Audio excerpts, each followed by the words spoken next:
We're going live, maybe. We are live. We are live. Yes, it's live. Live and counting. Hello, everybody. Come on in. Come on in. It's a special edition of the Sunday Funnies. We're glad you're here. Come on in. We know you're out there. Yeah. We can hear footsteps in the hallway. It's that crowd noise. Come on in, everybody. Come on in. There's 0 people here so far. It's all good. We know you're here. Hit that like button. Let us know you're alive. Welcome, everybody who's listening. Good morning, good afternoon, good evening, wherever you are in the world. We have a very important and special edition of Sunday Funnies this morning. For us, it's morning. I'm your host, Randy Zimmerman. I'm a longtime alternative and independent comics creator and producer. Done a lot of things, but not as much as our guest. So our guest has been around. Our guest has been around for decades. She has done and been in a lot of places and done a lot of things. But yeah, we are going to play a recorded interview that we were able to do with Trina Robbins a couple days ago, where we talk about her life and her career in comics. And then we will be back afterwards. The interview is about an hour and a half long. Mostly conducted by Daphne. Daphne, I should have you introduce yourself. Well, hello. My name is Daphne Lage, and I am a cartoonist, illustrator, and comic book artist from New York. I have been self-publishing comics since 1992, and I am known for the funny animal fantasy Tall Tales and my medieval drama Egoraven, Heir of the First Unicorn. You can read both my comics at Tall Tales, TAILS online.com, and egoworks.com, EGOWORKS. And watch my videos on how I make these comics on YouTube at Daphne Lage, Lage Art. And I want to apologize to everybody at the forefront for my awkward interview style. I thought I was more prepared than I really was. I think the interview worked out well regardless. Well, even when you're prepared, you're not really prepared. Yeah. You can, and you'll see in the interview, you can read somebody's bio online or on Wikipedia, and that's not necessarily the way it goes down. Yeah, exactly. Yeah. Comics history has been so fluid because a lot of times these folks were working under a deadline, or nobody knew or thought that comics would become such a part of American pop culture. At the time, they were just dealing with whatever audience they could possibly grab, and especially once the direct market started up and that audience became incredibly condensed and focused, that much to the detriment of the art form. And there's a couple of pregnant pauses here in the interview, and we were like going, oh, yeah, but, exactly.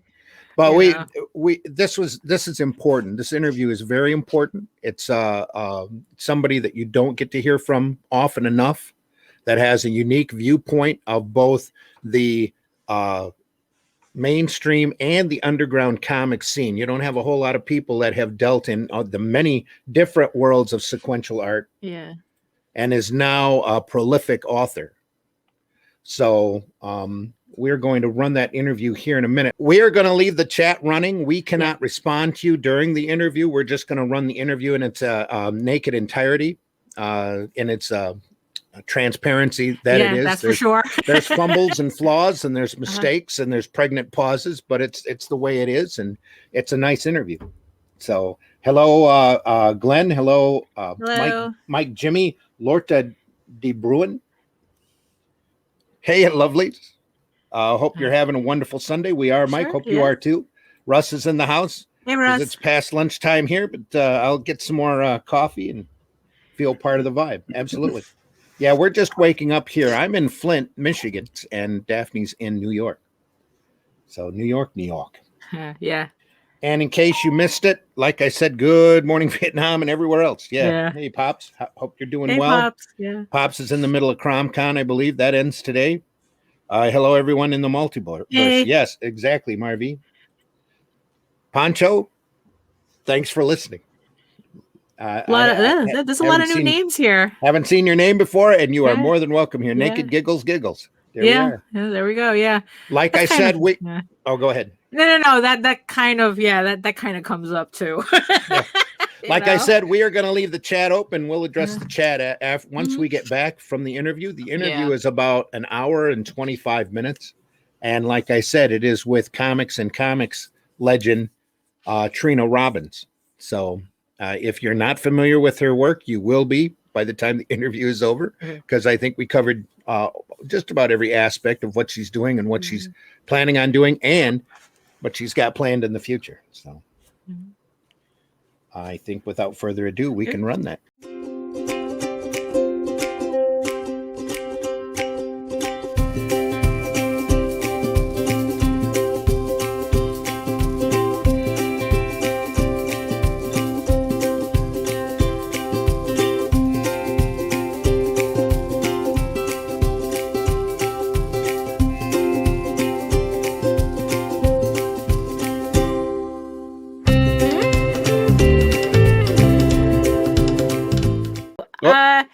Like I said, I mean, usually when it comes to everything, other people tend to dominate the conversation. So I guess it's like, let's start from the beginning. It's like, so who is Trina Robbins? Could we get a little more specific? Well, I mean, it's like, yeah, so. I'm Trina Robbins. I've been around forever. I'm a writer and a retired cartoonist, but not a retired writer. I write books and comics. I'm a historian. I write about women who have not been written about, women who wrote comics, who drew comics, who have not been written about until I started, really, because the guys, all the comics histories were written by guys. And when guys write comics histories, they're not interested in the women. They just want to write about Spider-Man and the Hulk and Stan Lee and Jack Kirby. Yeah. I mean, it's like, so what were your earliest influences? I guess like that brought you into cartooning. Well, I always read. I read since the age of 4. My mother was a school teacher, a second grade school teacher, and when I was 4, she decided I was old enough to learn to read, and she taught me, and I just dove in. I mean, I'm sure lots of people have had the same experience. It just opens a world. It really opens a world for you. And drawing, I didn't need anyone to teach me that. I just drew all my life. And one of the things, I read everything. So I read comics too. And I loved comics. And what was the comics that you started reading at?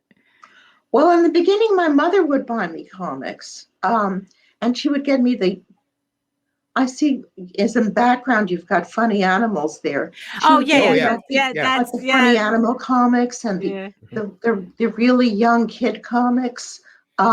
That don't exist anymore. Well, the new comics for kids exist now. But as soon as I was old enough to cross 2 streets to get to the corner candy store that had a comic rack that said, "Hey Kids Comics," and you could twirl it around, you had to cross 2 streets to get there.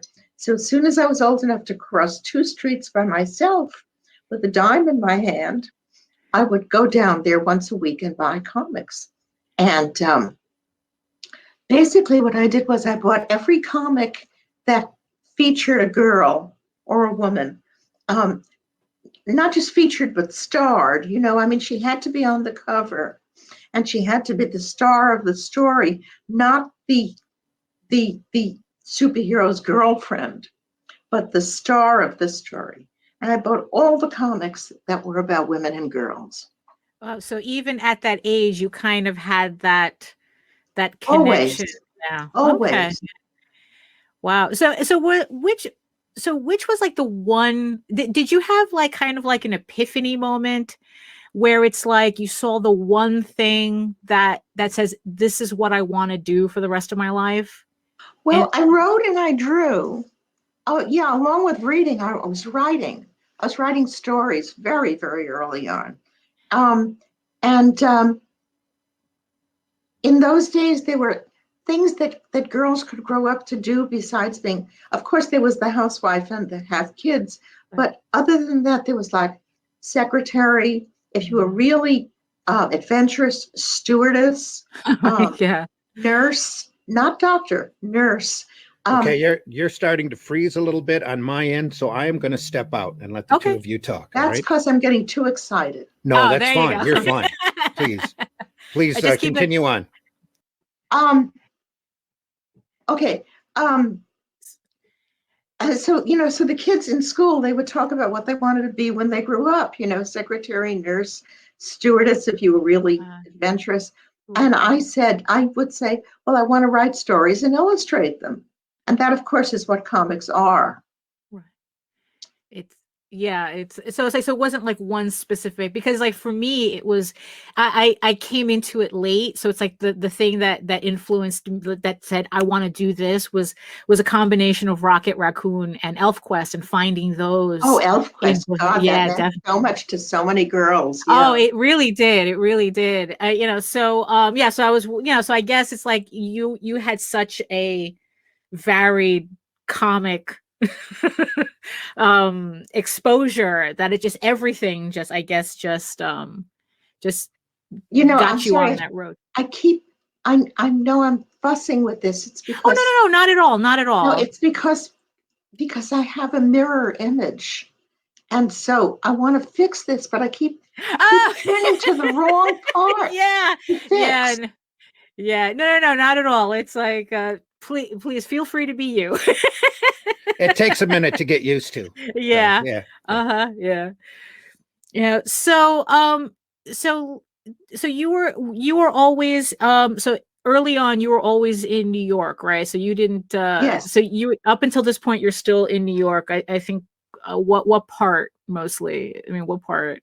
What part are we talking about? I guess where you grew up. I grew up in New York. I grew up in Queens, New York. Oh, you too. Yes. Okay. Oh, no, Queens, where? Queens represent. Where? Oh, in Flushing. Flushing. Uh-huh. Yeah. I went to Queens College. There you go. Flushing. So there we go. Yeah. So so we're practically neighbors, except for now. So when did you start like moving into more like, okay, so you had like this influence in writing and comics, and did you like start off just like all of a sudden you were just doing professional work, or was it more like you kind of got into like, I don't know, like a fandom type and then moved into professional? Well, I was a science fiction fan in high school. I discovered science fiction at about the age of 14 and dove into that too. There was a point at which that was all I read, except for the books you had to read for school. All I read was science fiction. I got into science fiction fandom, and I was drawing little things for fanzines, which is how a lot of people start. Yeah. Any like particular fanzines that you just remember? Anybody who would ask me to draw something. Just anybody, sure. Right? Yeah. So in science fiction, what were the books that really influenced you? God, I loved Bradbury. Discovering Bradbury was amazing. I mean, it was like a third eye opens up on your forehead, Sturgeon too. There weren't many women writing science fiction yet when I started. Wow. Okay. I mean, it's funny. Did you find that you were finding more women doing comics than were writing science fiction at the time? No. There were more women. There were not many women writing science fiction, but there were more women writing science fiction than drawing comics. Oh, okay. That's interesting. I mean, I would think that I don't know. For some reason, I would have thought that more of them would have been, I guess, like. Well, we're talking about when I was 14. Yeah, I know. It's kind of like, I'm trying to do like the like trying to get the context, and it's like, wow, it's like, okay, it's like, it's kind of hard to not involve like modern sensibilities into thinking about what was going on at that time. So that's what I'm trying to so when so you went into fandom, so you got involved in fandom. So when you started like, so I guess it's like, so the next thing is like, so when did you start actually doing your comic book work professionally? I guess, like It depends on officially. what you mean by professionally. Yeah, I keep getting asked that question too.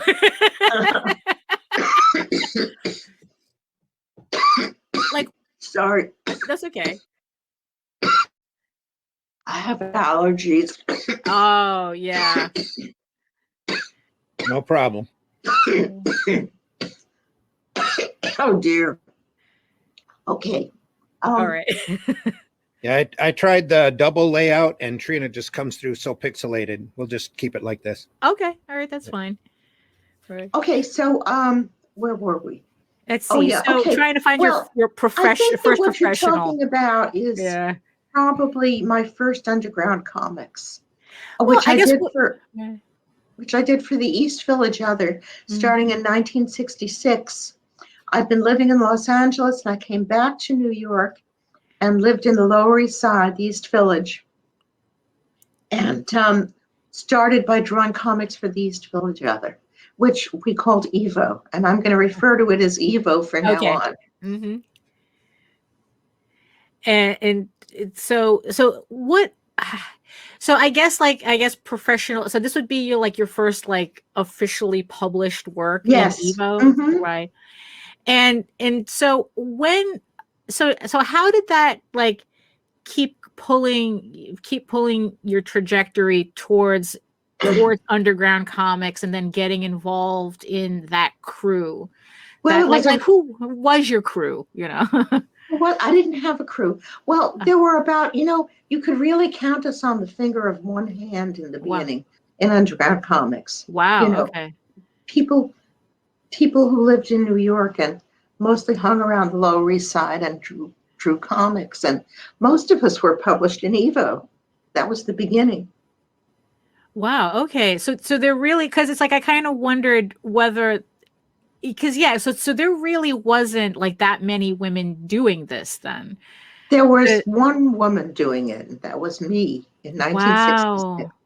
Actually, no, that's not true, because the woman who inspired me, but I didn't know she was a woman. When I was still in Los Angeles, someone showed me a copy of the East Village Other and said, "Look what they're doing in New York," and it was really, far out, and there were comics in it. That was the first time it had occurred to me that you could draw comics that were not superheroes, comics that were about your life, the counterculture. And one of them was this big full-page comic called Gentle's Trip Out. And it was very psychedelic and didn't really quite make sense, but it was very designy and quite beautiful. And I thought, that's what I want to do. And it was signed Panzika. And it wasn't until at least a couple years later, maybe 1968, that I discovered that Panzika was a woman. Huh. So my first inspiration, you might say, was a woman. And you didn't even know it. That's amazing. No, I didn't know it. That's funny. It's kind of funny that sounds, how underground comics sounds similar to like the beginning of like graffiti culture here in New York. That it's the same thing. It's like you only know people by their pen names, their tag names. And so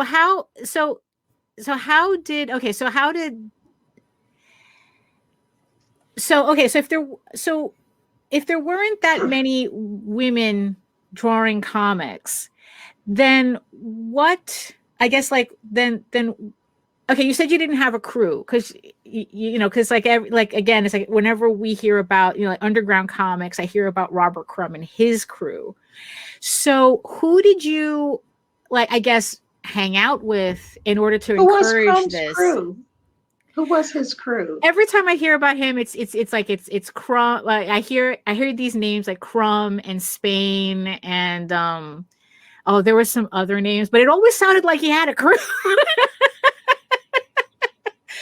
So it's like, I guess like I said, it's like I'm not familiar with this particular history of comics. How's this? How did that your drawing in East Village Other lead to you doing women's comics? There you go. Okay, you see, because he's really the expert here. Okay, well, that's 4 years later. There we go. Actually, women's comics is 6 years later. Mm-hmm. The first all-woman comic book that I produced was It Ain't Me, Babe. And that was in 1970. And that was in San Francisco already. So I had already been drawing comics in New York, in the Lower East Side, first for Evo, and then, oh God, hold on, I'm sorry. Yep. Sure, no problem. Not a problem. Just want to remind our Sunday Funnies folks that you're listening to the Sunday's Funnies for, what is that going to be, 228? Is it Friday, Saturday? Okay. Yeah, 228, 21. Okay, Trina Robbins. here I am again. Here we go. Okay, so first for Evo, and then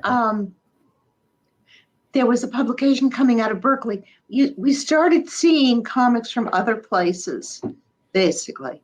And there was a publication coming out of Berkeley called Yellow Dog. And I sent work to them and they published it. So now I was being published in San Francisco and in Berkeley, you know, all the way across the country. And very slowly, San Francisco became the place to do underground comics. So in December 1969, I moved to San Francisco and have been here ever since. Okay. Good. Right. So that was so what did you feel how did you feel like made Berkeley? It's like, as you said, oh, it was the place to be. Like, what was the thing that said, yeah, that's true, and I have to be out there? Well, the very first underground comic book, Zap Comics, came out of San Francisco, and Crumb was living in the Haight at the time, and pushing in he had his comics, Zap Comics, in a baby carriage, and he would push it around the Haight, selling copies of his comics. And very quickly after that, publishers, underground comics publishers in the Bay Area, the San Francisco Bay Area, started publishing underground comics. I mean, there was the Print Mint, they were the first really, but then soon there were many others. There were at least 4, I think, publishers of underground comics. And in New York, we were just still doing comics in Evo, you know, wow, the difference. Okay. I mean, in what they were doing in San Francisco was comic books, you know? Wow. Okay. So, right. Oh, so in New York, it's like, it was, wow. Okay. Cause that sounds like kind of night and day. Two different coasts. Yeah. Yeah. Sorry, really. Yeah, no, it's okay. It's all okay. Right. It's all right. You know, because all right, so that means that, like, yeah, so in the end, it's like that explains to me like why California was such a big deal, because it didn't sound like, well, it's like New York kind of had a scene, but not really, because everyone ended up going out to California. That's right. Anyway. And they did. In 1970, just about the entire population of underground cartoonists who lived in New York came out to San Francisco.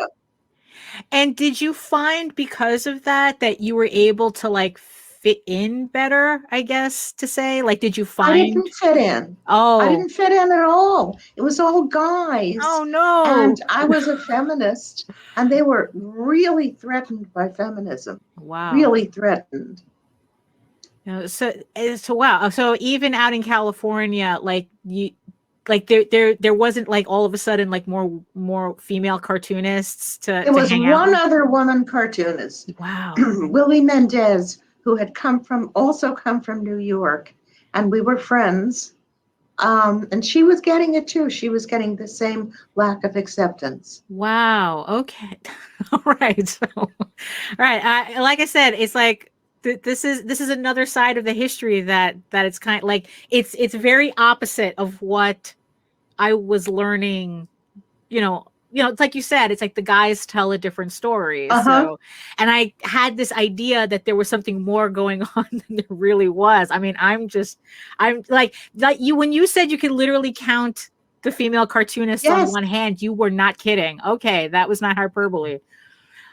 So was there anything, so on top of, doing the underground comics, I mean, were you still involved in science fiction fandom at this point? No. Right.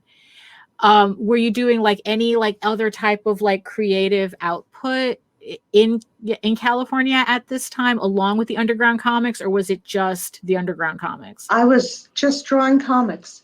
I was also being a single mother, which took up a lot of my time. Well, yeah, that'll do it, right?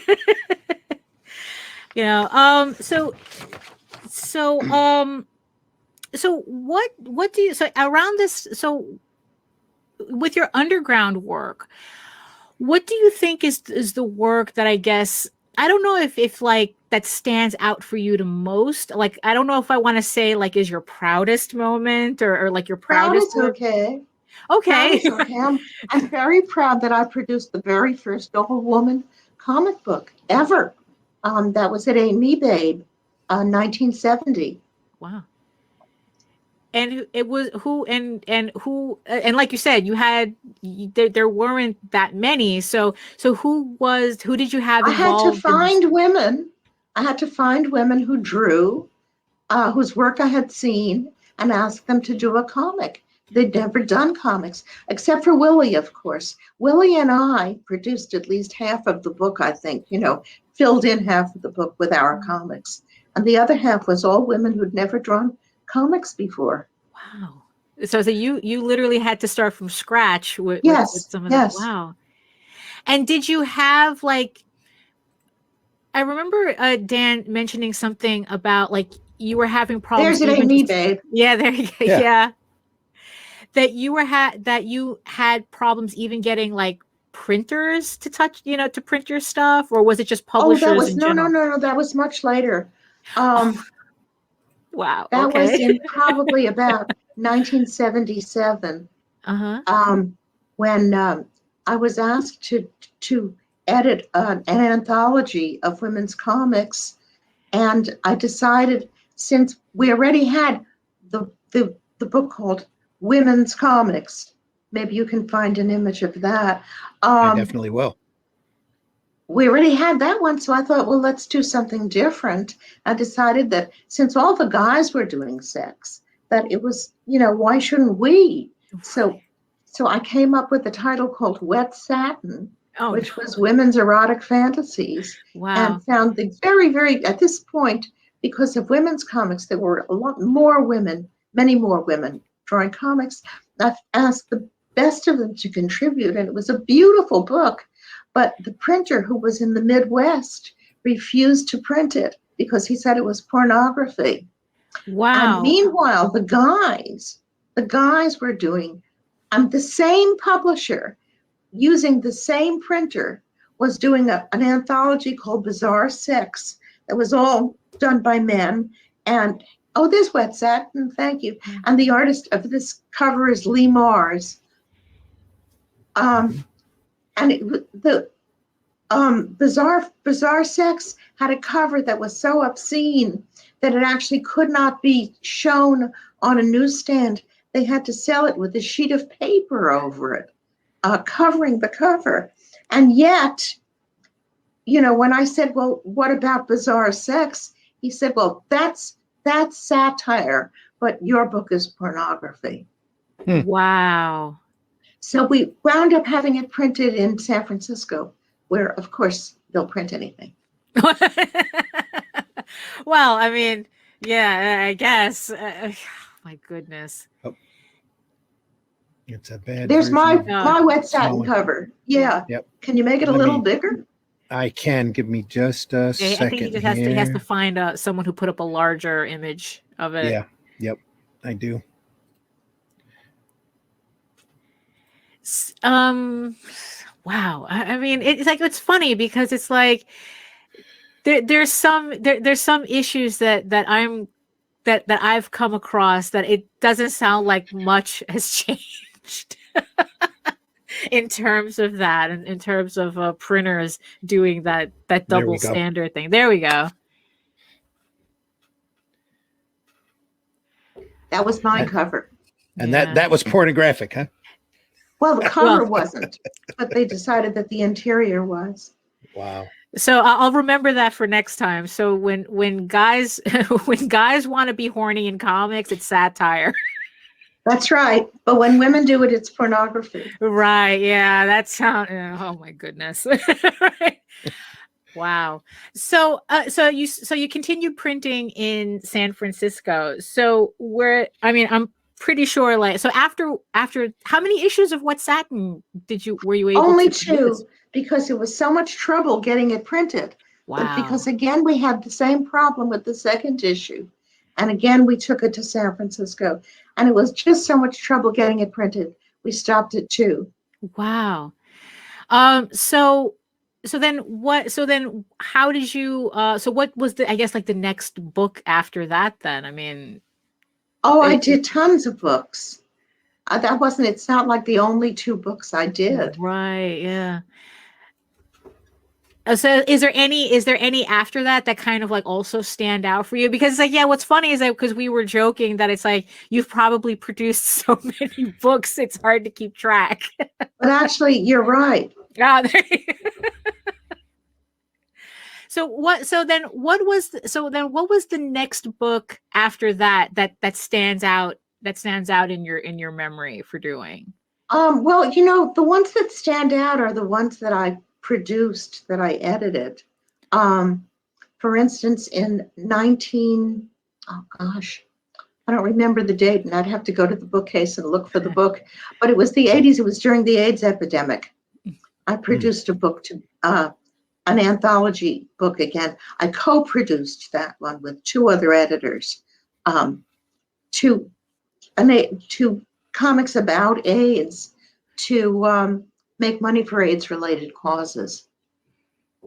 I'm very proud of that. Oh, right. Yeah. What were the names of that? What was the name of that book? The book was called Strip AIDS USA. Oh, I remember that book. Yeah.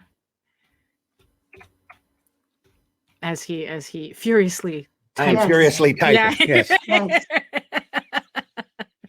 And that was published by Ron Turner of Last Gasp.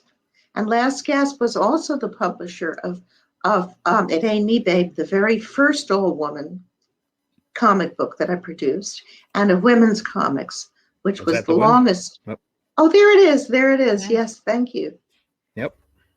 Yeah, I think I remember that. Wow.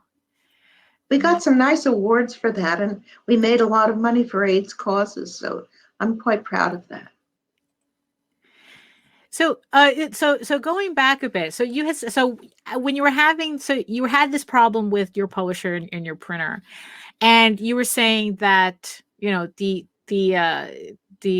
guy cartoonists were kind of like all uptight about what you were doing with your own work.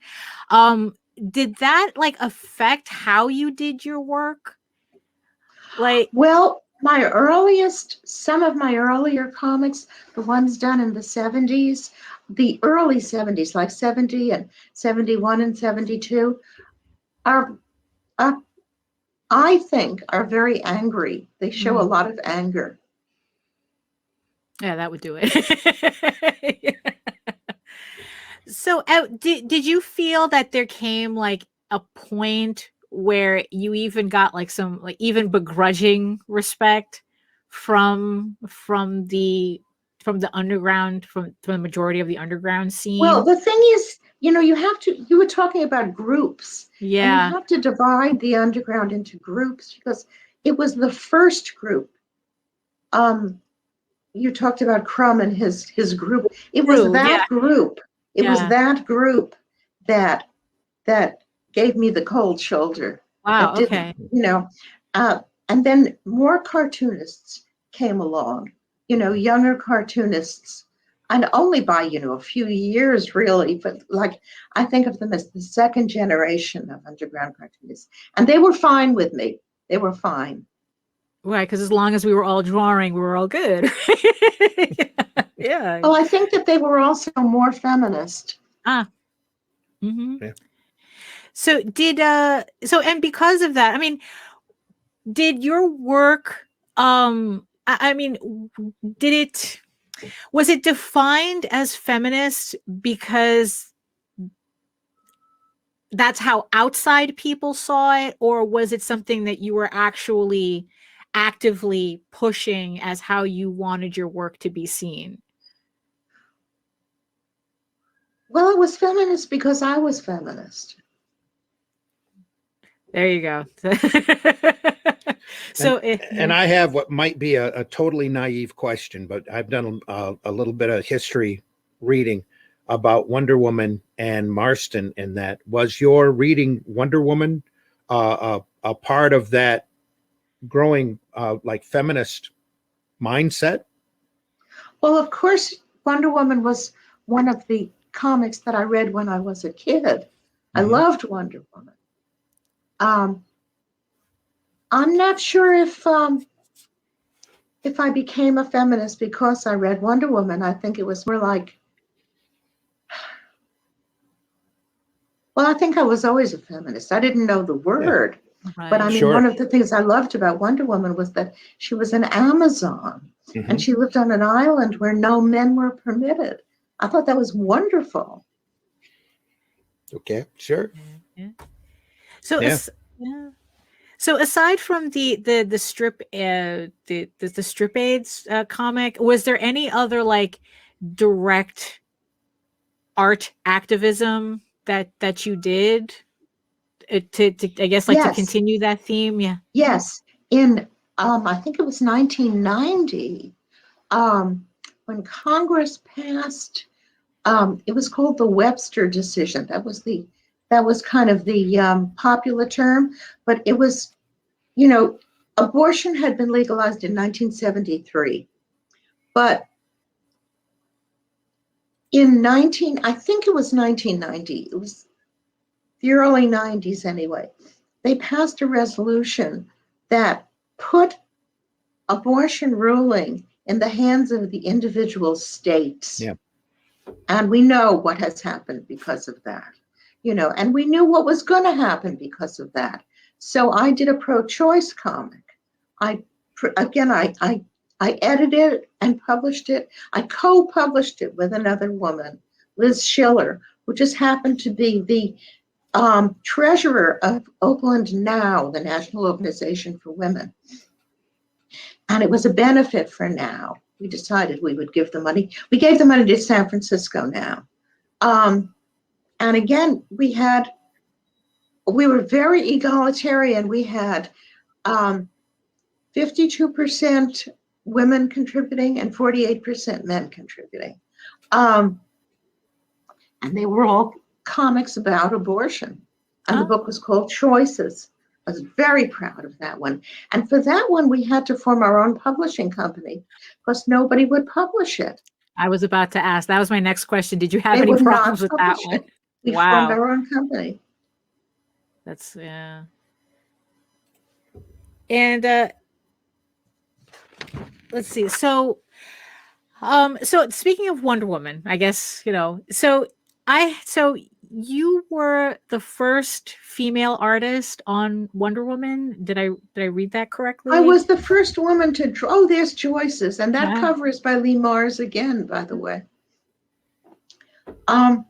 I was the first woman to draw Wonder Woman in her own comic book because Ramona Fradon had drawn her since in 1970 for Super Friends. But that was different. Yeah. Right, because she wasn't the main character. Right. Is that right? So how did you get the Wonder Woman job? They found me. Oh, they called you. And what did they feel was, I guess, like the thing that made them go, we need Trina on the book? Well, okay. Well, if you know superhero comics and the big two, DC and Marvel, you know, they're always doing this kind of group thing. like Crisis on Infinite Earths, I think was the one that they had just done, where they kill off characters or they redo the characters, and all of their whole universe is involved in this, and every book has to do with this crisis. You know that stuff? Yes. Okay. Yeah, So pretty they much, had just done, I think it was Crisis on Infinite Earths. And they had killed off Wonder Woman. So they needed to redo her. And there's the cover of my Wonder Woman, my 6-part Wonder Woman series. They needed to redo her, and George Perez was going to be the artist for the new Wonder Woman. But that was going to take a while, you know. So they had this period of 6 months with no Wonder Woman. And the way I see it, I kind of imagine them all the editors meeting and thinking about it, and somebody saying, well, you know, Trina Robbins is a big Wonder Woman fan. Let's ask her to do it, because even if she screws up, George Perez will show up and he'll fix it. And so that's how they hired me. Wow. That's my imagination. I have no idea how it really happened. Well, you know, it's we all remember things in our own way, I guess. But so how long did you work on Wonder Woman? It was just for it was the a 6 months? 6-part series. No. Oh, wait, okay. was it 6-part? No, it's 4. How many issues? Look it up. Randy. I think it was 4. Just gonna pull up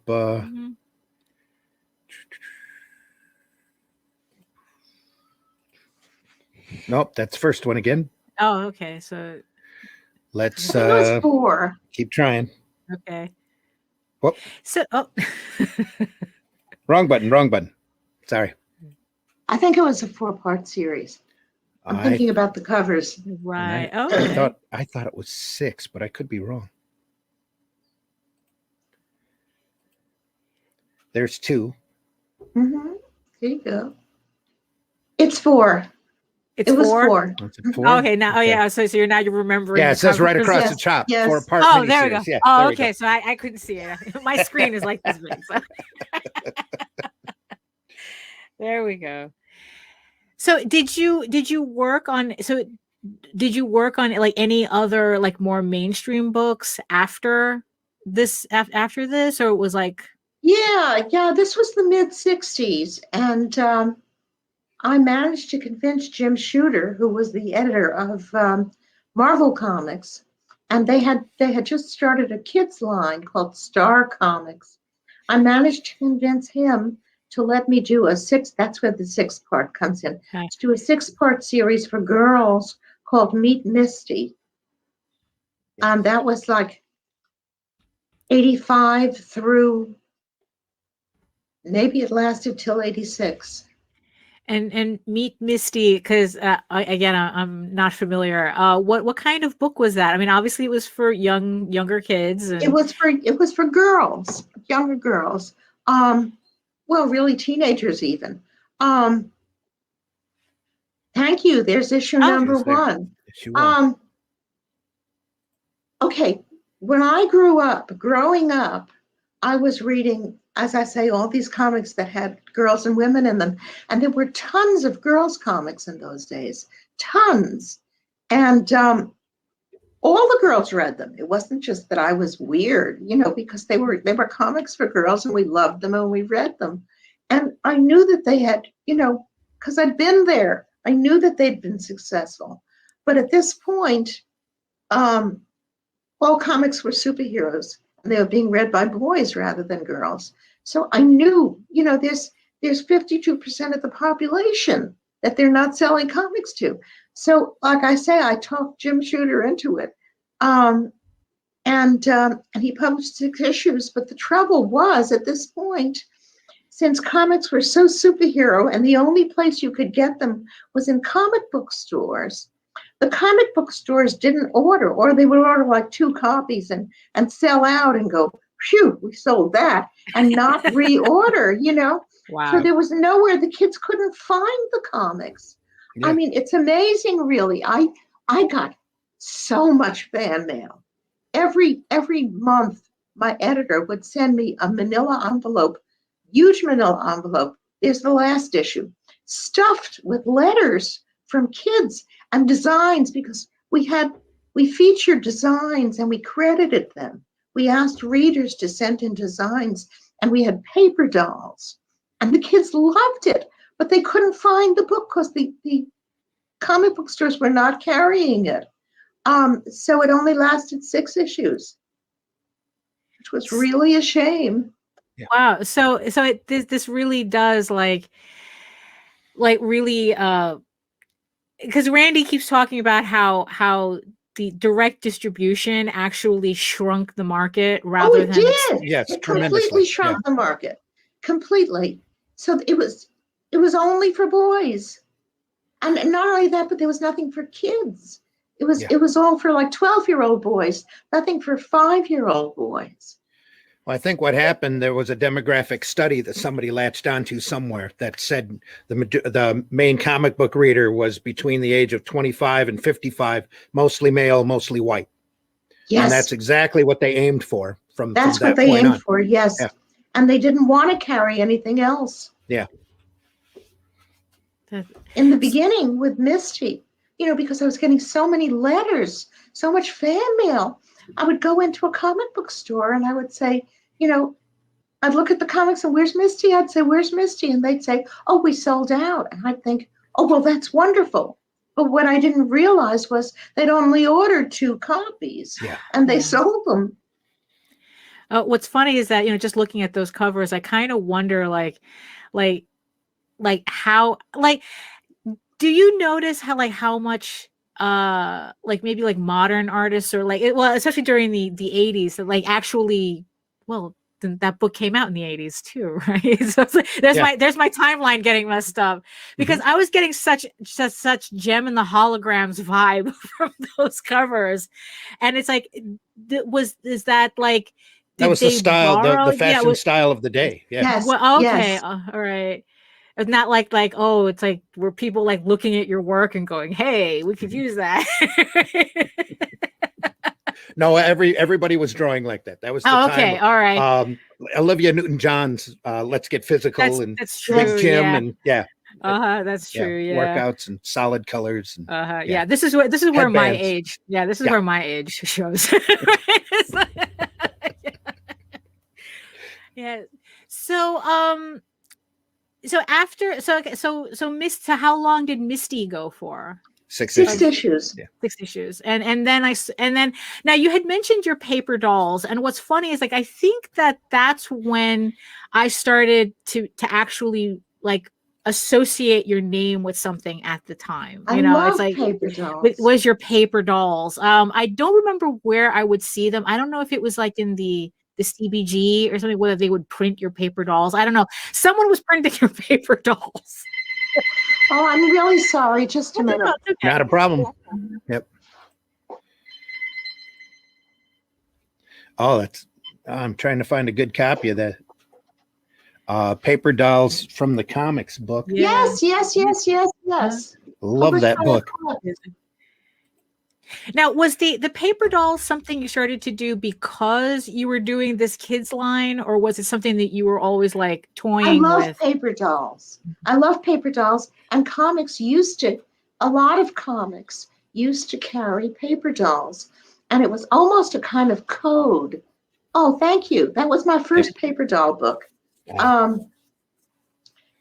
Paper dolls connected with comics were almost a code saying these are comics that girls like to read, because girls loved paper dolls, and because the average boy does not really like to cut out and dress up dolls. Well, I remember paper dolls being in old Sugar and Spike comics. Sure, so yes. I love that. Absolutely love that title. Yeah. Yes. So that was always fun to see. So was there anything other than so like I said, it's the paper dolls was something that you that I began to associate your name with at the time.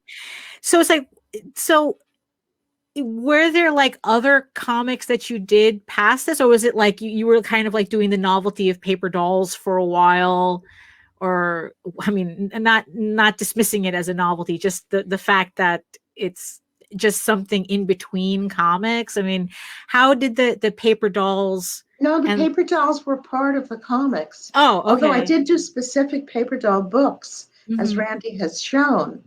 The comics themselves would include paper dolls. Oh, and there's another one that I did, and that was a paper doll book, Flashback Fashions, about vintage clothes, vintage fashions. Now so now that you were like considered like, so you were working with, you know, Marvel and DC, or, you know, like you had that kind of, you were now in kind of like the mainstream.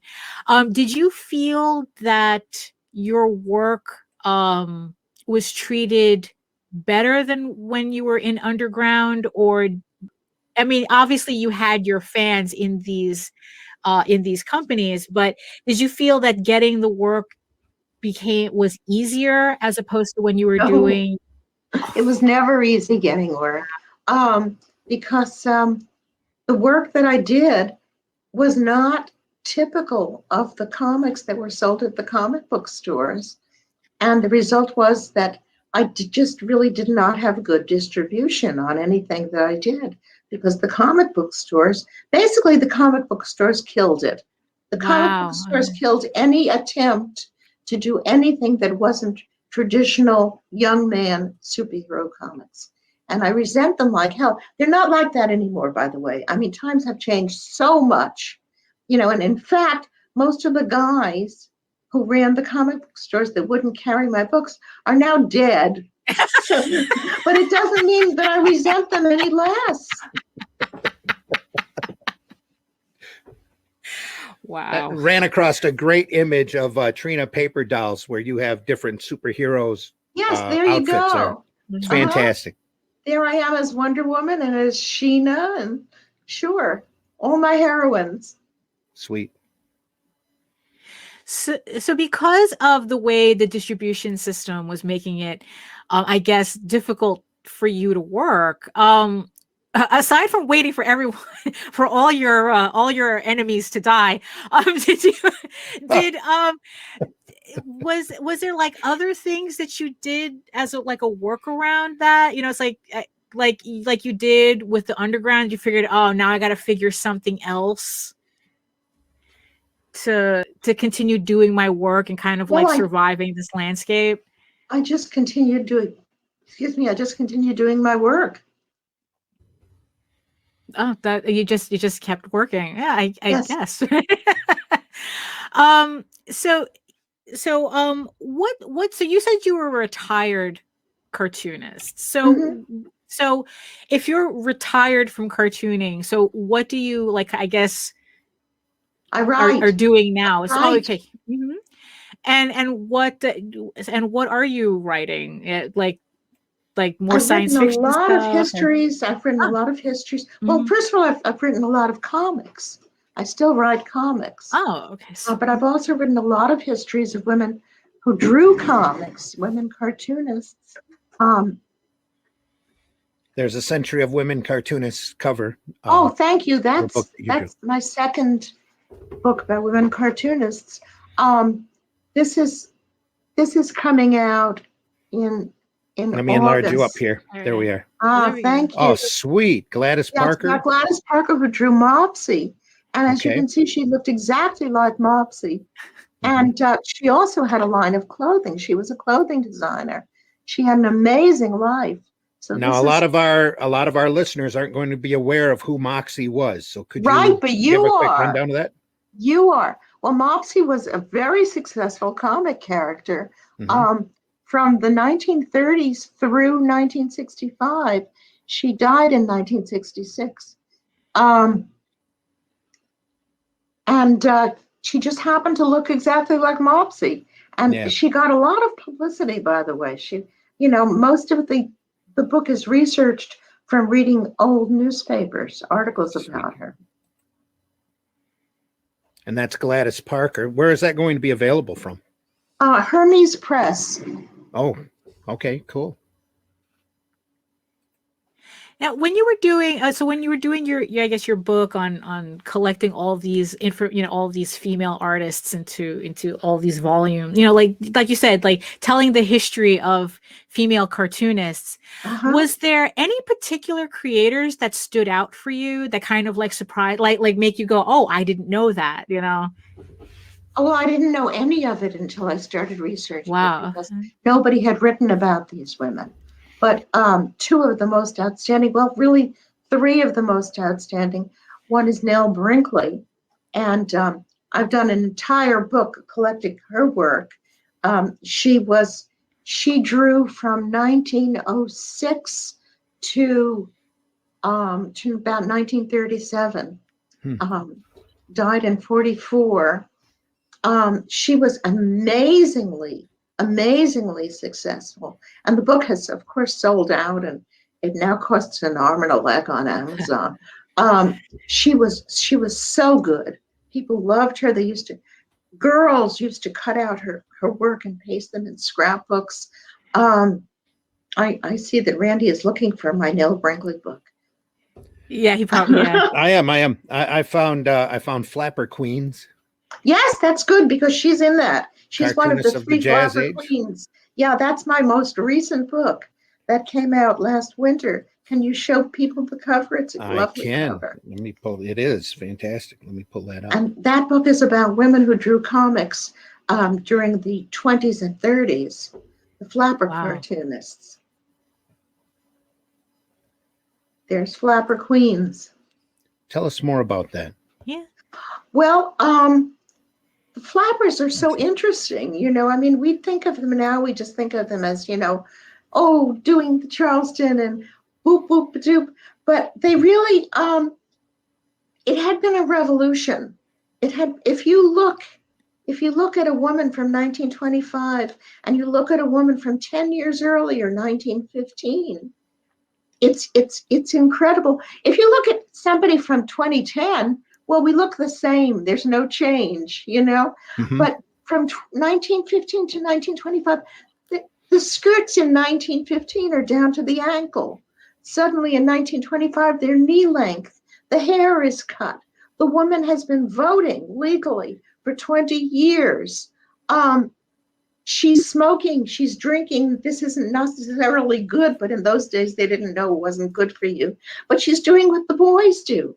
And they really thought that they had complete equality. We know now that we still don't have complete equality, but they really thought, wow, at last we're equal. And you can really see it in their work. Not to mention the fact that they were incredibly talented artists. And Nell Brinkley is one of them. That art is drawn by Ethel Hayes, who was just, people look at her work and they go, wow, how come I never knew about her? In fact, the books that I do about these women, people look at them and they all say, so many of them say the same thing, which was, how come I never knew about her before? And that, of course, is because they weren't written about. Because if you're not written about, you're forgotten. Wow, so your trajectory from underground to now. I mean, there's all the books I've done. Wow, yeah. That's under Trina Robbins at Amazon.com, folks. All of these books are for sale, so swing over there and take a look. There's the great women cartoonists. So do you what's the biggest, I guess, biggest change from when you started doing comics to, I guess, your career now, that it's like that kind of like, I mean, is there anything that makes you go, yeah, it's a lot easier now, or it's like, oh, this stuff hasn't changed at all? Things have changed enormously. There are more women drawing comics now than ever before, and they've opened up the style. They have opened up the style that is expected. I mean, in the, from the 60s through the early 90s, through really the middle to late 90s, there was only one style, and that was the Marvel DC style. And if you didn't draw like that, you were you were an art cartoonist or an underground cartoonist or something like that. Now, by the way, I'm really proud of this book, Bessie Coleman. It's about the first African-American woman to get her pilot's license. And she has a wonderful story. This was done for young readers, so, it's compressed, but I'd love to see a movie about her. Where was I? Oh, yeah. That it's a lot more women drawing now. We do draw differently. See, it really is true. It used to be considered an insult to say, oh, she draws like a girl. She draws like a girl was even worse. Nobody wanted to draw like a girl. Well, we do draw like girls. We draw differently than men do. Yeah. And, and that's accepted now. It doesn't have to be that Marvel DC superhero style with the fist, the exaggerated curvy fist thing, Mm-hmm. There's goddesses with attitude. Yes, it's about bad goddesses. The artist is Mary Wilshire. She's a cartoonist. Sweet. Yeah. So what's funny is that when I was looking up some more information about you, there was this one little piece of trivia that I thought was absolutely amazing. And and what's funny is that even though according to what I found online, it seemed, rather oh, everybody knows about this, but I don't know if everybody knows about this. So especially with some of the discourse that I've seen around it, is that you designed the Vampirella costume. Oh, ho hum. I'm so sorry to talk. Yes, I did. And that's such a minor thing in my life. I mean, because it seems like such a big deal now. It holds up to my theory that the piece of work that you are most ashamed of is the one that you're always ashamed of it. Okay, I'm not sorry. Ashamed of it. But it's just a very minor thing. That's all. Right. It's always that minor work that everybody always remembers. Yeah. So you don't want to disregard anything that you've done. No, of course. Because it's going to come back. You never know. And bite you on the ass. Who's going to be madly in love with it? Absolutely. I mean, do you think that the Vampirella costume bit you in the ass? Well, it's just okay. Here is how I designed the Vampirella costume. All right. I was in Jim Warren's offices. Jim Warren was the publisher of Vampirella. This is 1969, I think. And I was showing him my work, and he was letting me down easy because I don't draw like that. I don't draw like the Vampirella artists. He was being very sweet and, just basically telling me I wasn't quite ready for prime time. And got a phone call, and it was from Frank Frazetta. And Frank Frazetta was working on the first Vampirella cover and trying to come up with the costume. No. And Jim Warren, I think it was probably just a red bikini or something. He was trying to explain what he wanted. Mm-hmm. And I took a piece of scrap paper from his desk and I sketched the costume and handed it to him while he was on the phone. And he said, just a minute, there's a young lady here who knows exactly what I want. And he put me on the phone with Frazetta and I described it to him. And that was what he did. That's all. There we go. Wow. You got some of Trina's Vampirellas, Randy? No, I didn't draw Vampirella. Oh no, well, she didn't draw Vampirella. Did. Well, so you didn't draw anything. You just drew the costume. Because she just sketched out the costume in front of Jim Warren. Oh, so and he told Frazetta about it. Yeah, right, but it's become a major note on your Wikipedia page. I know. I don't write that page. Believe me. So pretty much so the artwork, the Vampirella artwork that I saw online, those were what, commissions, just you goofing around. Or there we go. Yeah. I think I might have seen a Vampirella paper doll somewhere. Yes, I did. I did Vampirella paper dolls. Yeah. Oh, but that's funny. Cool. So it's so the funny thing is, so it's so are you familiar with kind of the the recent controversy about the costume? I mean, do you have any opinion on I think there's always been a controversy about the costume. Right. What is it now? I would think it'd be the usual, that it's just like too hot for prime time, I guess. They went through and redesigned the It's actually costume. gotten smaller and smaller through the years. Yeah, probably. But I would think that that's more artistic license rather than a flaw of the costume itself. Well, it's whoever draws her. The thing about women in comics is, women characters in comics, is that they are, after all, only paper, and they are the slave of whoever draws them. That has happened with Wonder Woman too. That, in the 90s, she was drawn by this Brazilian artist who just, he turned her into one of these bad girl characters. Oh, there's a Vampirella that I drew. Yes. That's from 99, I believe. You can see, by the way, that her costume is there's more costume there. Yes. Right. Yep. Depending on the artist, it looks more like it could go as extreme as that Barat string bikini thing. Oh, but you were saying that so there was a Brazilian artist. Oh God. That drew Wonder Woman in the 90s, and it was horrendous. He just turned her into this bad girl character with the, like you say, the string bikini. Right. Wow.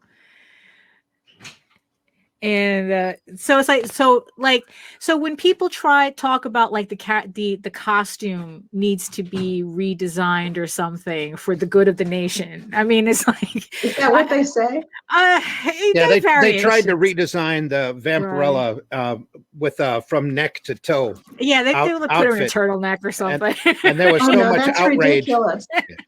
No, well, it's ridiculous. Yeah. It's like when they tried to change Wonder Woman's outfit and put her in pants, or even earlier in the 60s when they put her in that white jumpsuit, which was very cute. That white cat suit was very cute, but it wasn't Wonder Woman. Yeah. So pretty much, so I guess pretty much your opinion is it's not broken. It's just you were thinking it wrong. Or you're drawing it wrong. Wrong, right. Oh, so there you go. Right.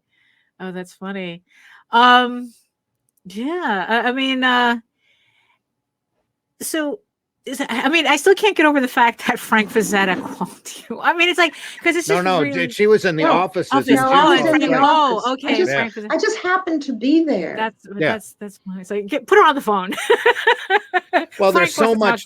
There's so much in comics that they chalk off to happy accidents. I mean, stuff that they just throw at the wall to see if it sticks, or somebody's at the right place at the right time.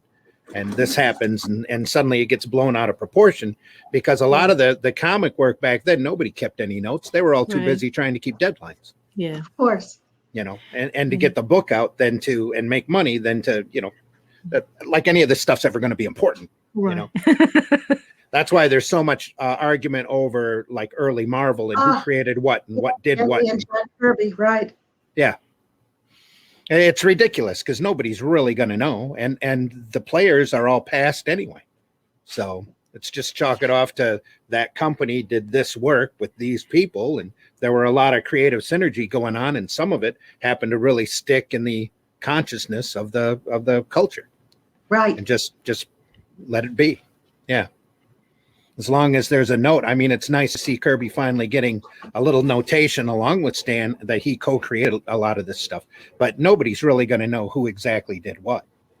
And you can really tie back anything, especially with the career that Kirby had, because he had drawn so many things in so many different directions that you could pretty much link anything that he created after that to a previous work that he had done before. Of course.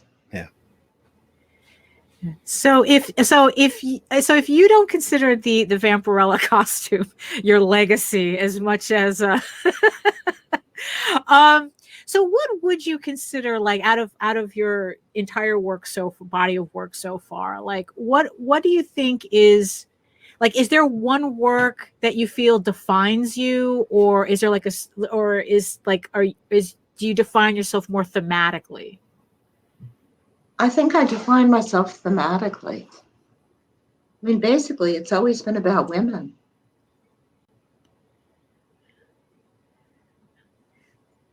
So Randy, you have so is there any questions that come to mind that No, just what are you working on next? The Gladys there you Parker book's coming out in a few months. Yeah, and that's done and that's coming out. Yeah. I don't know what I'm working on next. This is a good time to tell the entire audience that I'm looking for work.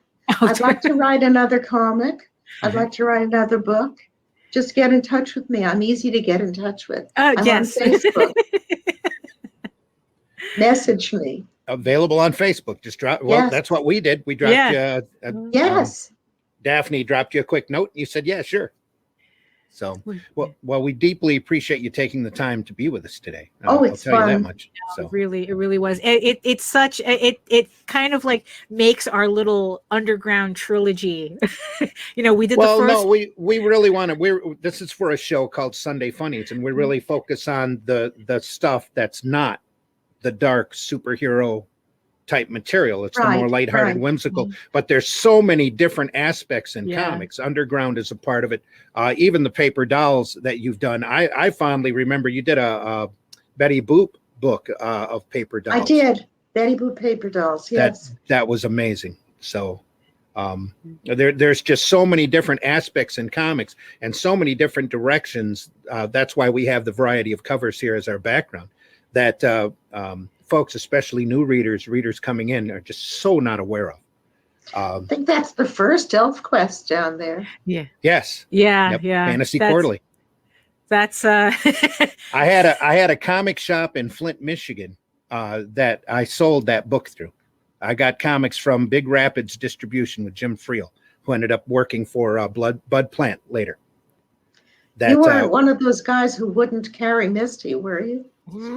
I was not doing retailing at that period, I don't believe, because I was doing my own alternative comics. I ruffled the feathers of Sid Jacobson. He offered me an internship for Star, and I asked him how much it paid, and I laughed in his face, which it was really.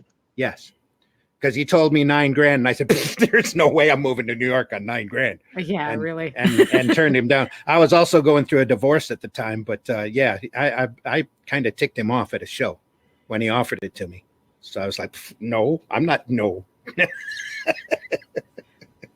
So yeah, I understand he was quite upset, but it's the way it works. Now I've spent the rest of the time in alternative and independent comics. The only time I try to pitch something to Marvel, I hit a brick wall. So I even had editors look at me square in the eye and tell me, "Do we really own that character?" Oh no, that happened to me when I did Misty, and I said that the way to anchor her to Marvel was to make her the niece of Millie the model. My editor said, "But who owns Millie the model?" Yeah, I totally believe that. Yeah, that's crazy. That there are people up there who aren't aware of what their history is. Yeah. So once that happened, I was like, I'm done. So I've been working in alternative comics. I did my own little paper here locally that had strip collections and comic book stories and single panel stories for about 10 years. Cool. Up here, went through 100 issues of Flint Comics and Entertainment. That's what I called it. We had little newspaper boxes all over the county. You just walk up and take paper once a month. That was the days of the free weeklies. Yes, exactly. Yeah, we don't even exactly have like that anymore here. No. Yeah. No, those are rare to find anywhere anymore. Yeah. But yeah, that's what I did. Now I'm getting back in because of the crowdfunding situation. The direct market is the retailers are having a rough time, and there are a couple of other distribution options. When I was printing alternative comics, I printed under the Arrow Comics banner and kept butting heads with Diamond because I kept kept trying to do books that were outside of their idea, their blinder set demographics. So I was done, and I did the paper. So would they distribute you? Were they willing? They would to an extent, and then they kept moving their they kept making a new hoop that you had to jump through. They came up minimums, they came up with dollar amounts that you had to hit, or they started telling me what I could or couldn't print, which was really irritating because I was doing a book off of the Oz books called Land of Oz. And the numbers on the book were going up because we had Bill Bryant on it. That was a really good artist, and Bill Mesner-Loebs was inking. And the numbers. He's a friend of mine. Okay. Yeah. Bill. Great. My first work was printed in the back of Journey. Aha. The first work that I did a little strip called Little Michael Taylor that had Michael climbing under a bed and finding a copy of Journey #1 that he thought was a dirty book because it was all dusty. Bill Loebs is the best dog writer in comics. Yeah. He really knows dogs and he really knows women. And I know it sounds kind of like an insult, but it isn't, because he does great women and he does great dogs. Yeah. That's funny. Yep. Everyone has a specialty. He did. And he's one of, not counting William Moulton Marston, the creator of Wonder Woman, he's one of the two best, in my opinion, two best Wonder Woman writers. Okay. Yeah. And he was on Wonder Woman for quite a while. Mm-hmm. A lot of that too was Bill and Nadine. His wife was doing a lot of the helping on that a lot also. So did when you did those Wonder Woman books, did the Wonder Woman comics, did you write those too, or was that somebody else? No. They were written by this is embarrassing. Randy, who wrote them? Yeah, Randy, who wrote them? Oh, that's a good question. Give me just a second, I can find out. But I co-plotted them. Mm-hmm. Did you have a favorite collaborator? Well, on any book. Kurt Busiek. Oh, Kurt Busiek, thank you. Yes. I co-plotted them. Did I have a favorite collaborator? There's been women that I've worked with who, Ann Timmons, really. We did a series called Go Girl. It was about a teenage flying superheroine, and her one talent was that she could fly. Bullets didn't bounce off her or anything else. She simply could fly. And we did that for a while in the early 90s. Or maybe it was the late 90s. And I've worked with her on other projects also. And we worked very well together. She's really good. That was from Image? Yes. I believe I have a copy of that, or a picture of that. She's very good, and I love working with her.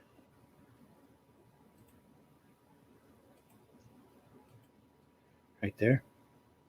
There we go. Go Girl. Yes. So is this book still in print too, or was that on the Amazon list? No, you can still get it on Amazon, I guess. Right. But it was the same story. The dealers, the comic book stores didn't want to carry it because it was girls. Ew, cooties. Exactly. No, they didn't want girl cooties. They didn't want girl cooties in their store. Really, that's it. Wow. That's so if you had a chance, if you had if you could choose any book that you or a character that you could work on, it's like, you figure, you said that, you put out the call for looking for work. So what if you could work on any book or comic or on character that you haven't worked on, what would that be? What would your dream project be if you haven't done it already? Well, I'd like to do some more Wonder Woman. I'd also like to do some of the girl comics that Marvel produced in the 40s. I'd love to do a Patsy Walker comic. Or one of their heroines in the 40s, from about 46 through 48. Some of them lasted longer. They did about 4 or 5 women superheroes that had their own books and were really aimed at girls, but boys read them too. I'd love to do one of those. Do you remember what the titles were on any of those? Oh, yeah, sure. Blonde Phantom, Venus. Venus lasted the longest. Yeah. In the end, it was drawn by Bill Everett. It was gorgeous. That was timely. Yeah. Namora, Sun Girl, I think there was one other. I can't think of who. It's odd that Marvel hasn't tried to put a team together with them during that time period. I didn't even know that there was that would be amazing. They were great. They were great. I would love to write one of those. There was actually a period there when Timely was aiming at a much broader market. The guys had, or the boys had Westerns, but the girls had romance comics, the Venus, Blonde Phantom. Yes. And the like, Sun Girl. That was mostly Timely, though, if I remember right. Yes, it was Timely. It was Timely. And they were wonderful. I read them. Girls would read them again. Well, that was the big push on that, too, was because the war was on or had just gotten done. War was just over. It was just over, and there was a desperate need for entertainment. People wanted to lose themselves from all of the strife and the craziness of that war. And a lot of that's when comics really tuned up and started being very whimsical. Captain Marvel, I believe, was the Billy Batson Captain Marvel was really raging at that point. Captain Marvel was the only male superhero I liked. There we go. That's great. Yeah, the C.C. Beck material. The Mary Marvel was big back then. Yeah. Yes, Captain Marvel's sister. Yeah. Hoppy the Marvel Bunny. We have him down in the corner. That's right. Funny animals. I mean, I didn't even know there was this many. Oh, yeah. Oh, there was such a That's why we do this show. Yeah. Such a variety of comics. But there is again now with graphic novels. It's amazing, you know. But that's because they're also reaching out, especially through crowdfunding, and finding a different audience. You're not getting that those blinders. The market is starting to open up wider, which is what I keep saying. It's such a great time for alternative comics to be out there and for folks to be crowdfunding and stretching that audience and getting the different material out there. Yes. So Captain Marvel was so big that even after DC stopped him over in England, they did Marvel Man for quite a few years, which is a direct copy of Captain Marvel that Marvel ended up getting the rights for just a few years back and printing as Miracle Man, completely taking all of the whimsy out of it. So yes. They did reprint a large amount of that material, though, and it's all amazing. Eclipse reprinted Marvel Man. Yeah. Yep. Yeah. They did for quite a few years. That was the whole Neil Gaiman Todd McFarlane's lawsuit thing, right? Yeah. And again, at that point, they had taken there was a whole the big selling point over in England was that he was just like Captain Marvel. The stories were very whimsical, very lighthearted, and a lot of fun to read.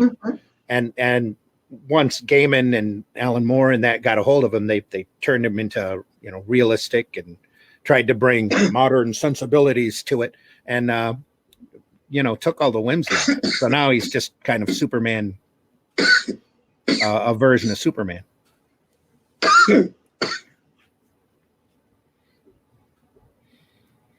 Anything else? No, I'm just chuffed we were able to do this. We deeply appreciate you taking the time to talk to us, to talk to our listeners. We appreciate it. It's fun talking about old comics. Yes. Because like I said, not to confuse anybody, but I consider this a trilogy because this is because we did one episode of Underground Comics that was more like a general conversation about it. And then we got more specific when we had Dan on, and now we're being even more specific having you on. So now it's like, for me, it's like a trilogy. So it's so go ahead. Who talked about the one that you said was a general conversation? The two of us. I pulled up a bunch of old Underground comics that I had sitting around, Freak Brothers and that, and we started talking about Undergrounds in general, because again, there's so many kids, and so it's a lot of fun to do. That's why we do it. That's why we started the Sunday Funnies show, is to broaden that spectrum out and to get away from the modern realism sense. I grew up reading Barks's Uncle Scrooge and getting that. My parents didn't let me have superhero comics when I was a kid because they thought it was too violent. So I read everything else. So I came in with a love of everything. So even once I was allowed to read superhero books, I was still reading everything else. And Karl Barks you can't go wrong. You know, Right, exactly. I mean, I read them. I have memories of reading, you know, Donald Duck and Huey, Dewey, and Louie, reading those books, sitting in the beach. I would take them to the beach with me, and you know, while other kids would be in the water, I'd be sitting on the blanket reading those comics. Mm-hmm. But yeah, that's why we do this show, is to stretch everybody's idea out for comics, and especially with the way the alternatives are running now with crowdfunding. Like I said, the market is really starting to stretch open. You're starting to see some varying genre books out there that need to be out there and seen. You know, fun stuff. And eventually, maybe those bigger companies will get around to realizing what they've got sitting in their libraries and start kicking out some decent volumes. Yeah, they really do have a kind of collective amnesia. Yes, they do. Big two. They don't know what they used to publish. Yeah, that's too true. Yeah, especially when you're mentioning like all these different titles that they had, and it's like, then here they are trying to retool, you know, legacy characters to fit some kind of whatever they're trying to do when they already have an entire pantheon of characters that they could work with, you know, already. That kind of fits what they need. So yeah, it's kind of amnesia is a good word. Yeah. Well, I don't think it'd be too difficult if they wanted to. That's the whole key. If they wanted to go back and have somebody do an all-female team from the 40s and 50s, it'd be real easy to do. Me. There we go. Marvel, listen up. Yeah, exactly. There we go. Yeah. Again, after the Gladys Parker book, nothing's on your slate. I swear it. I'm looking for work. Wow. Okay, she's looking for work, folks. Here we go. Right. There's There you a go. chance. You know, but buy her books in the meantime on Amazon. Oh, I mean, yes, is that like the main, like, would finding your books on Amazon be the main place, or do you have like a website? Libraries. Okay. Under Trina Robbins, everybody under Amazon, feel free to go over there, take a look through the stuff. Some great books, great reading over there. Right. It's Trina Robbins. Yep. With two B's. ROBBNS. Yeah. Yes. And again, I think we should just thank you. And yeah, thank you. My pleasure, really. Anytime you have me a link, right, when this is up. Oh, absolutely, absolutely. Right. Yeah, because we're going to do we're going to do a little editing on it and put our intros and outros and that's probably all the editing we're going to do is the intros and outros and just run it just like this. Phone. That's the transparency is part of the fun. So I have my phone go off all the time. So it's kind of like karaoke. You don't go to karaoke to hear someone who knows how to sing. That's right. It's people like live. Well, as live as this can get, as you know, this is all part of the fun type of thing. Yep. Yeah. Sometimes people need to be reminded we're just real people like everybody else. So true. And when you do the land that project, if you have anything that you want to talk about, or even if you just want to come on during an underground comics show or whatever and reminisce, you are more than welcome. Just get a hold of Daphne or myself. Thank you. We'd love to have you on. There's your phone again. There you go.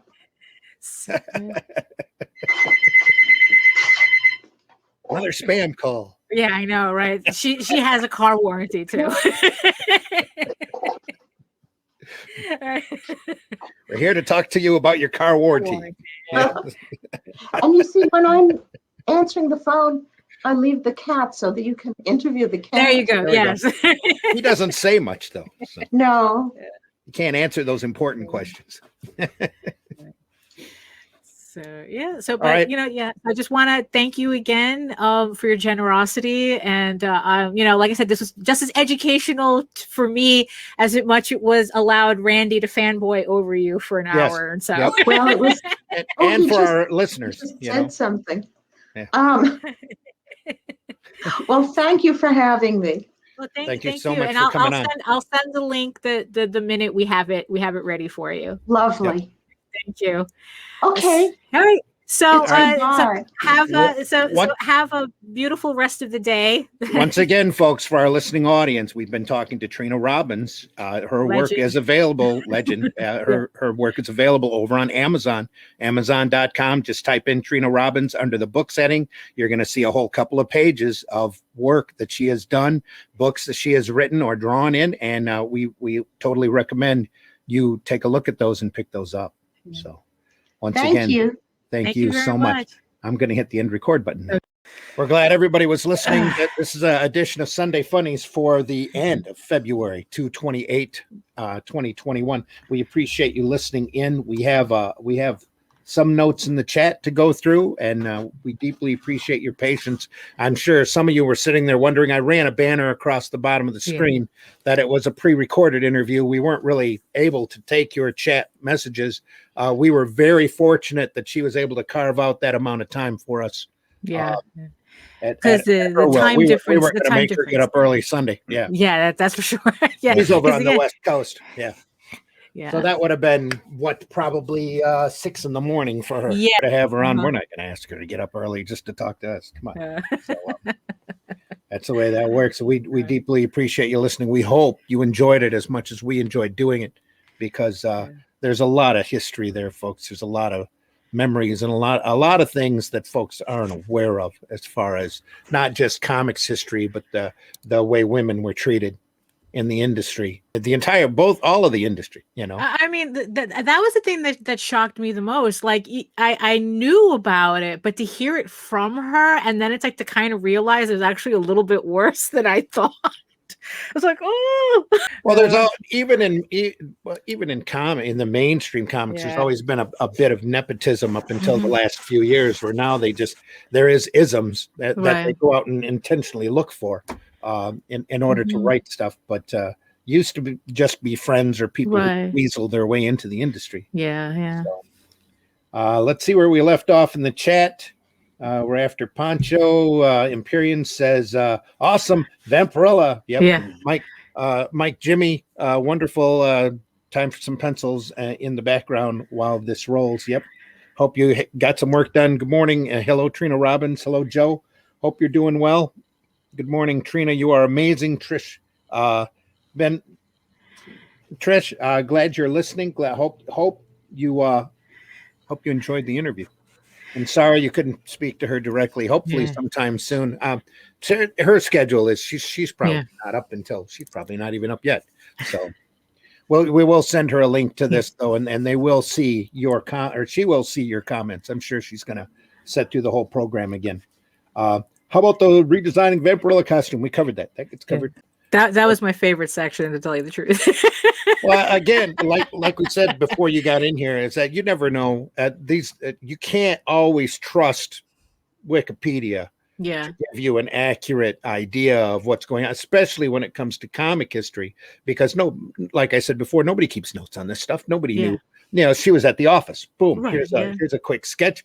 Jim looks at it and goes, "Here's what I'm seeing from this person who knows exactly what I'm looking for." Boom, you know, and again, we sincerely hope she got paid for that sketch. Shortly after that, she designed Vampirella. No, that answered the interview. I'd really like to know how she came to. Yeah, it came. It was kismet. That's what it was. It was kismet. Yeah. Yep. Trina is great. Mike Jones, absolutely. Yes, she is. Glenn says, "What a gorgeous lady. This is gold. This could only be topped if you had Jack Kirby on there." Outstanding. I don't think it would top it, Glenn, because Jack probably wouldn't say anything much if we were to bring him up today. It'd just be kind of a box. Although we weren't planning a seance on Halloween. Well, we were talking. Yeah, that would be cool. Sunday Funny seance. Let's talk to the old guys. Here we go. That we always talked about doing DeadCon, making a big list of guests, and then when you arrive to the show, we have the same list of guests taped to the door saying, "Due to unforeseen circumstances, are not available." God, I agree, Glenn. Wow, little known secret of the hippie underground. So I think that the one thing that stood out for me the entire thing. So guys, when guys do porn, it's satire. When women do porn, we're just horny. and all, yeah, true. and I don't want to walk over that remark, but also back then it was a boys' club. You know, and even still, even in the underground market, because the comics, thanks to this stupid code authority, had whittled things down so much, and the demographics had whittled in so much that it was mostly looked at as being boys' kiddie literature.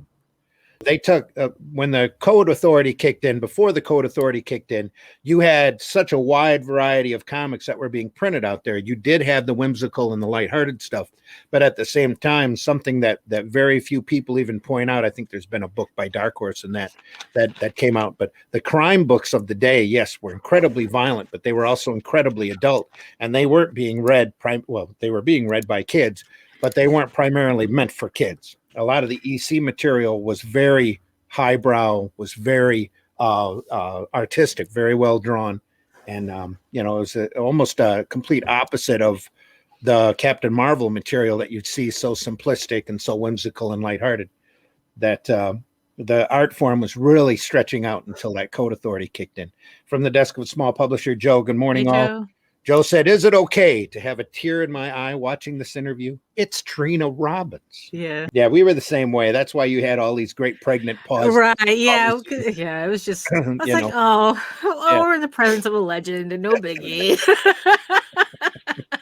Says Tarpe Mills. Great interview, historical perspective from an actual survivor and participant of those times. Yeah, that's so true, John. John, glad you were able to listen in. I agree, John. Had I realized, you know what it is? It's like, it's another note that freaking Wikipedia should probably make. Yeah, I mean, it's like, there's just like, she has like a tremendous volume of work, and it was just kind of like there was stuff like, yeah, there was stuff we didn't even touch on, you know, and it's like, it was just so much of it. I mean, we were joking in the beginning that it's like she probably has so much work she doesn't remember everything, and then she said, "Yeah, that's exactly what." She was progressive in attitude at the time, not just in feminism, but gay rights, and right, very, very much so. Empyrean says, "Ha ha! I was waiting all interview for this part." Yeah, I thought everyone would appreciate the Vampirella. The Trina version would not be out of place in the Archies, really. Yes, that's true. I think they did the Archies meet Vampirella at one point. They've done the Archies meet everybody else. Yeah, pretty much. Yeah. If it's more lighthearted stuff, I'd love to join with Life on Korra. Cool, Mike. We'll give it a look. LMAO. This is John Celestri again. Interesting that Trina loves the original Captain Marvel, both art styles and stories. C.C. Beck's clean style is considered girlish, which means my own clean style is considered girlish. Yeah, it's kind of. I was thinking the same thing, John. It was, you know, it's weird to even think of that conversation where it's like, oh, you know, I think there was at one point I did have kind of like an identity crisis with my own artwork, considering that, you know, it's like, oh, is it like too masculine? Is it feminine? Is it this? Is it that? And it's like, look, it's just my artwork. And it also goes out to show the incredibly wide appeal that C.C. Beck's Captain Marvel had at that time, that DC literally squelched when Captain Marvel ceased publication. The majority of the talent, except for CC, really, especially the writers, all jumped over to DC because they were DC picked up a lot of that talent because under the Code Authority they had no idea what they were going to do. So that's why you have this entire period there, Superman, Batman, and Wonder Woman, that's incredibly light, very whimsical, weird things are going on. Batman's on the circus at Mars. Superman's, you know, dealing with every weird character that you can imagine under the sun. All the imaginary tales sprung out from that era, and it's because these guys that had been working, guys and girls that had been people that had been working. I'm not sure how many female writers they had over there at the time. All of this talent that was working on Captain Marvel pretty much jumped over to DC because they were the only game in town for a while printing superheroes. So that cat is mysterious. She is. Cameron says, "This is awesome. Thank you. It is all due to the guests and our drooling." So, yeah. Yeah, pretty much. I loved hearing about the comics she read. I have 2 points of data. My mom knew everything to know about the quality comics characters. Yeah. Yep. Cameron laughs. LOL. Where are we at? Here we are. Says that was wonderful. Thanks again. Thank you. Great stuff, guys. Thanks, Russ, very much. Comic book black belt. Only death can save us. Also, somewhat serious but very lighthearted tale. Yeah, definitely. Empyrean says my ex-girlfriend's mom, who must be 70 at least, had many stories of her vast comics collection. Sure. John Celestri, again, great interview. Thank you. Thank you. Much. Yeah. So obviously comics were very big for both boys and girls of that era. Yes, they were. They were literally selling well over 500,000 per title.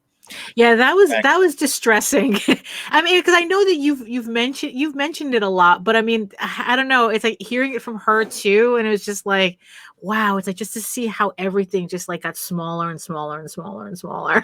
Well, that was that was the degradation of the code authority that did that. Once it was labeled as kiddie stuff, and there was a final uprising. The Senate hearings, the Seduction of the Innocent book, which Wortham has had since, come out and said that was pure BS.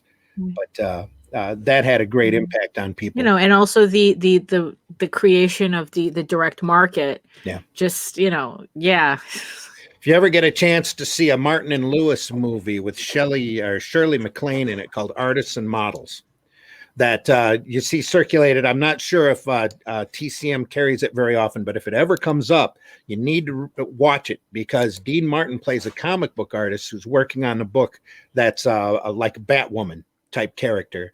And Jerry Lewis is his writer, because he's got this kiddish attitude about himself and the spark of imagination. And it's real interesting to see the attitude that they had for comics back in the 1950s during that era, because that was just as they were starting to really ramp up the Senate hearings and the juvenile delinquency angle and how evil comics were. Oh no. Wow. Okay. It's fascinating to watch. So it's called Artists and Models. Artists and Models. It's Jerry Lewis, Dean Martin, Jerry Lewis, and Shirley MacLaine. Shirley MacLaine at the height of her talents too, by the way. She was just amazing in that. Great interview, Empyrean Vol. Glenn says, I met Jack Kirby. Believe me, he'd have a lot to say. I'm sure he would. Well, maybe not, but anyway.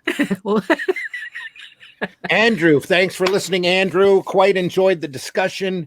Just read her From Girls to Girls from the Flint Public Library. Wonderful book. Great to listen to its author. Great to hear direct from one who accomplished so much of this history, and who has cultivated such knowledge of the earlier history in which she was not involved herself. Well, yeah, she said that if you don't write about these figures, they're going to be forgotten in time, and that's what's happening. So that's what she's really trying to keep from happening.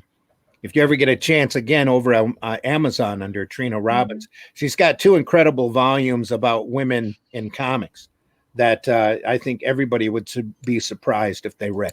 I mean, that was the thing that surprised me most about this interview, that it's like, I kind of imagine people as being like, like standing on shoulders, and here she is the shoulders that everyone stands on. And it's just like, it was just weird to kind of like realize that it's not that, what surprised you? Well, everything surprised me because I had to learn everything. I was the only one talking about it. And it's like, oh my goodness, like that's a heavy responsibility.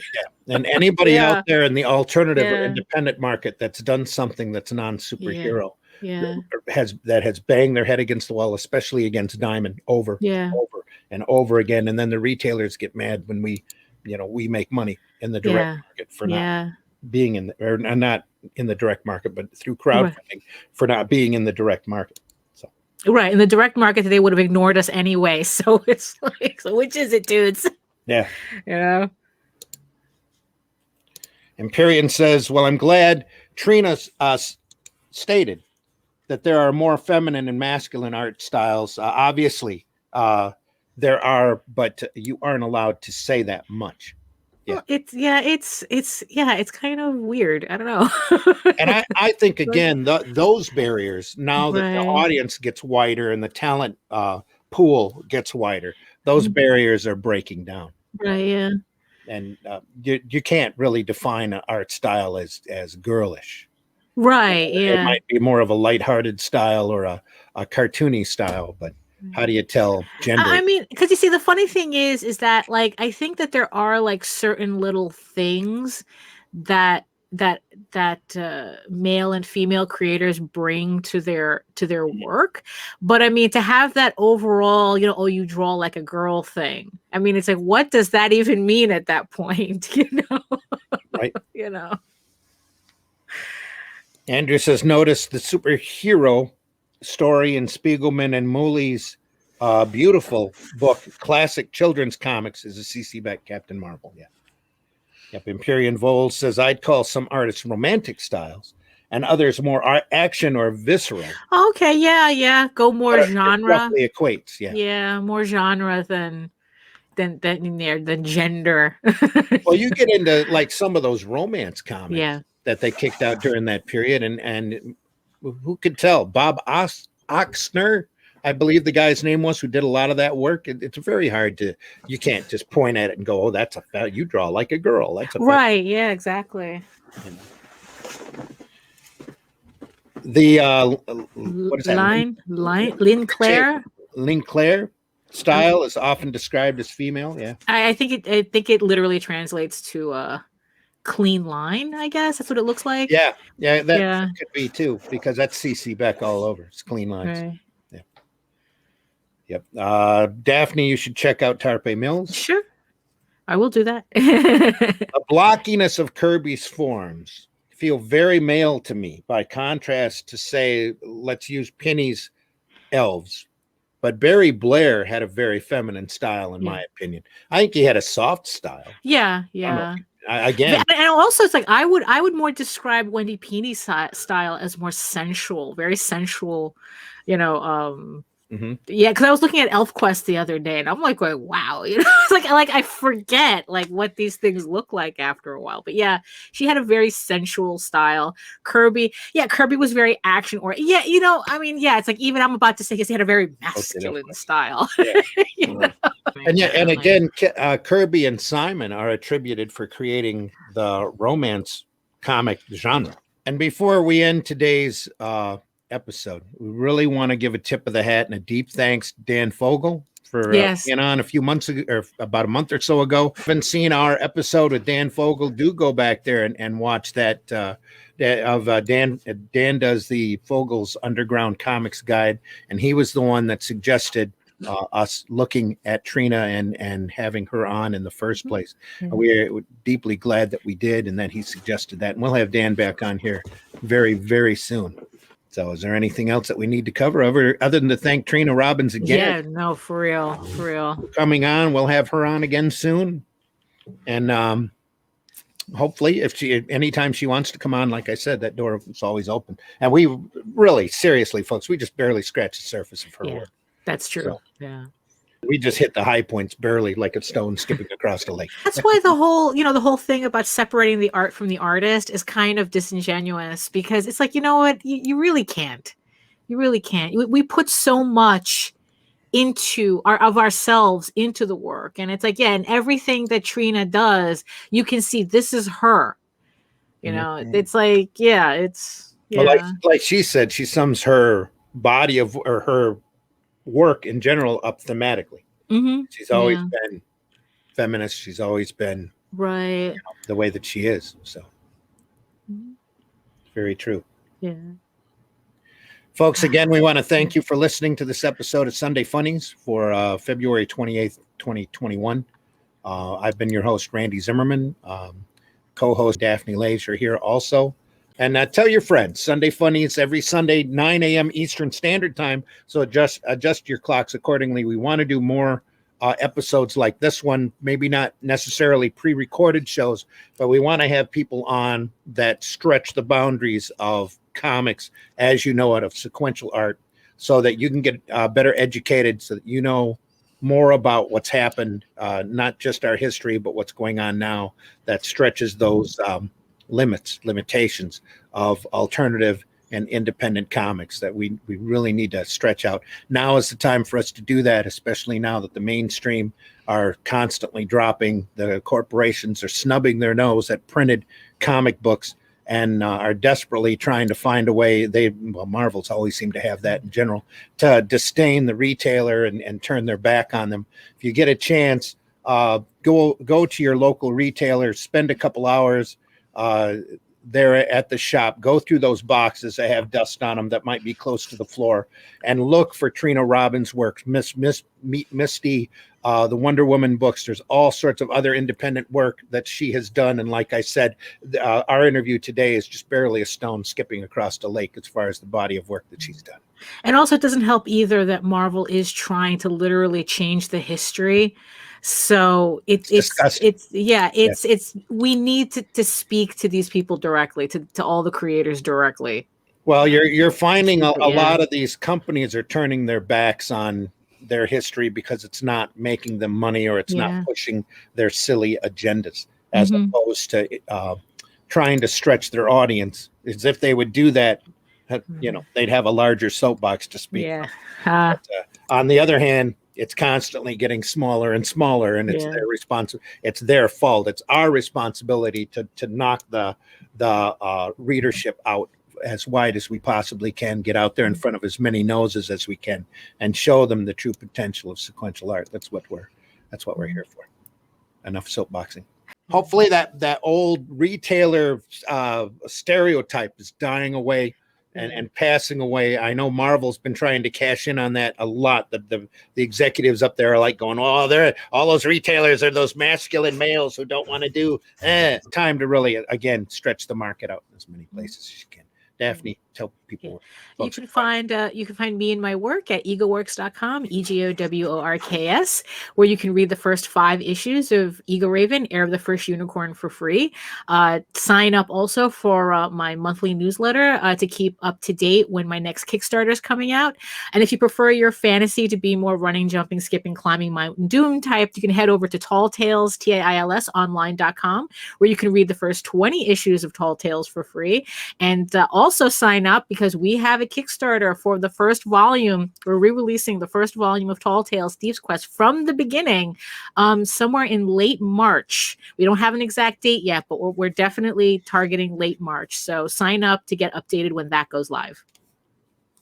Great. And folks, I've been your host, Randy Zimmerman. You can find me over on Facebook. And if there's anybody like Trina Robbins that you want to have interviewed on a future Sunday Funnies program, please feel free to go over to Facebook, friend me, and send me a PM. Let me know who you think you'd like to hear from, because we really want to, like I said, stretch our wings into the different areas of sequential art that aren't necessarily your dark and realistic tones. Find people who know people, and we saw how accessible Trina Robbins is. And by the way, if you're a publisher out there who's interested in Trina's work, friend her on Facebook. Your hand might get shaky and you might retire from cartooning or drawing, but the mind is still sharp, and you can still write, and you can still keep going from there. And then once again, we'll be back here for Sunday Funnies at 9 a.m. next Sunday, where we'll have another topic or bring in a bunch of people to hopefully talk about comics and comics history and all of the different aspects of comic dumb that aren't dark and overly realistic. So